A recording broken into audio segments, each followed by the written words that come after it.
جو chronological study of the holy Quran ہے، قرآن مجید کا تاریخی مطالعہ، وہ بھی تفسیر کے ضروریات میں سے ہے. کسی کو پتہ ہونا چاہیے یہ آیت کب نازل ہوئی ہے، یہ آیت کب نازل ہوئی ہے، کیونکہ ناسخ و منسوخ کا دار و مدار اس کے تاریخی ترتیب پر ہے. یہ بات یاد رکھنے والی ہے. ہاں جی یہ بات سمجھو. بھائی درود شریف کب شروع ہوا؟ کہا جو ویسے شروع ہوا وہ 2 صدی ہجری میں ہوا. یہ میرے پاس القول البدیع ہے امام سخاوی کی، اس کے اندر موجود ہے. 902 سنہ ہجری ان کا سنہ وفات ہے. انہوں نے لکھا ہے. اور ابن قیم جو دوسری جماعت کا قائد ہے، جس کا سنہ وفات 751 ہے، میرے پاس جلاب الافہام موجود. صلاۃ شروع کب ہوا ہے؟ کا 2 سال ہجرت میں. کا ضابطے کے مطابق فرض کب ہوا ہے؟ جیسا ہے نا رکوع اور سجود. آپ سمجھتے شاید جس دن کی نماز آئی ہے رکوع و سجود اسی تاریخ سے آئے.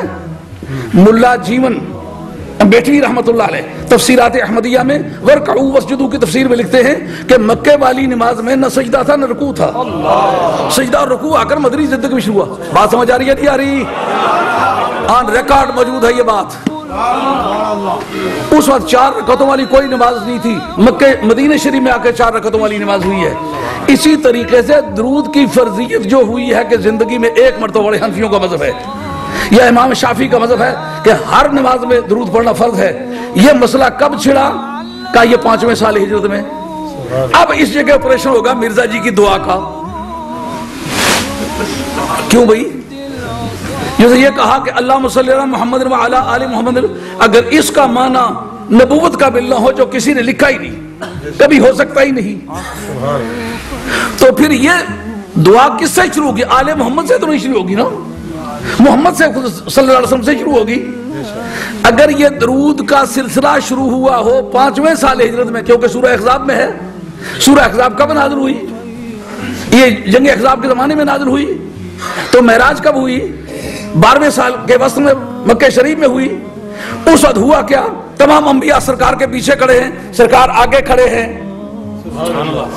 اب اگر مانا یہ کرے کہ وہ معراج گزرنے کے بعد اب مسلمان کہتا ہے مولا کریم سرکار کو نبوت دے، کیوں بھائی بات سمجھ آ رہی ہے؟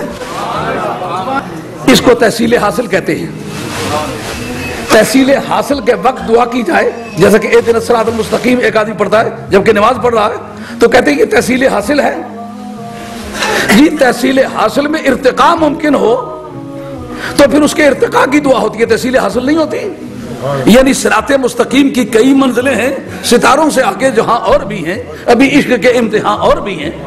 تو نماز میں اہدنا الصراط المستقیم کہنے والا کہتا ہے میں ہدایت کی جس منزلت پہ ہوں پروردگار عالم اس سے مجھے ارتقاء عطا فرما.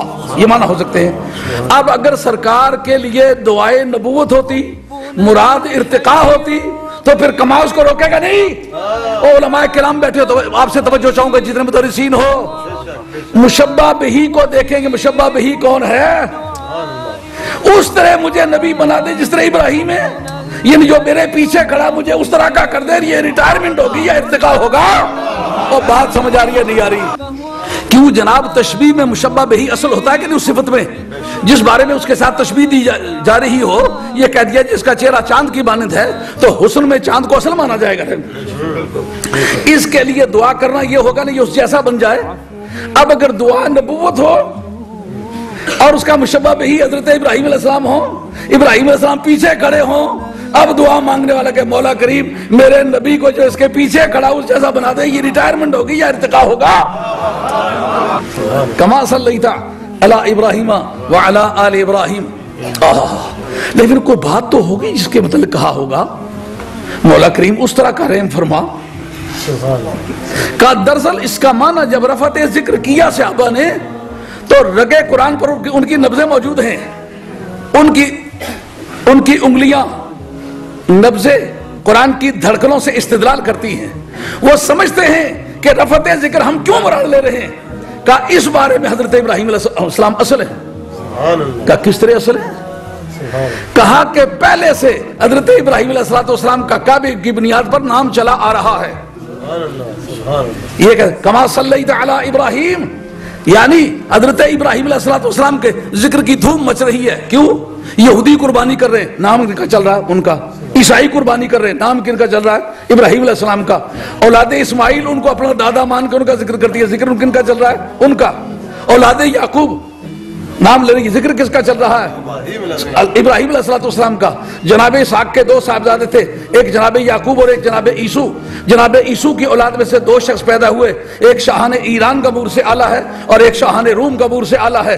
ان کے ہاں دھوم مچ رہی ہے، کس کی؟ حضرت ابراہیم علیہ السلام کی۔ رومن امپائر اور پرشین امپائر دونوں اپنے بنیادی ریکارڈ میں جو ذکر انہوں نے کیا ہے حضرت ابراہیم علیہ السلام کا کیا ہے، اور حضرت یعقوب علیہ السلام کی اولاد میں سے جتنے بھی انبیاء و مرسلین ہوئے ذکر انہوں نے حضرت ابراہیم علیہ السلام کا کیا ہے۔ ابھی سرکار کا ذکر بعض کوارٹرز میں چل رہا ہے، بعض میں نہیں چل رہا، تو رب کریم سے دعا مانگی ایرفع درجاتہ بإعلاء ذکرہ فی الدنیا وبتشفیعہ یوم القیامہ وبتضعیف اجرہ یوم القیامہ۔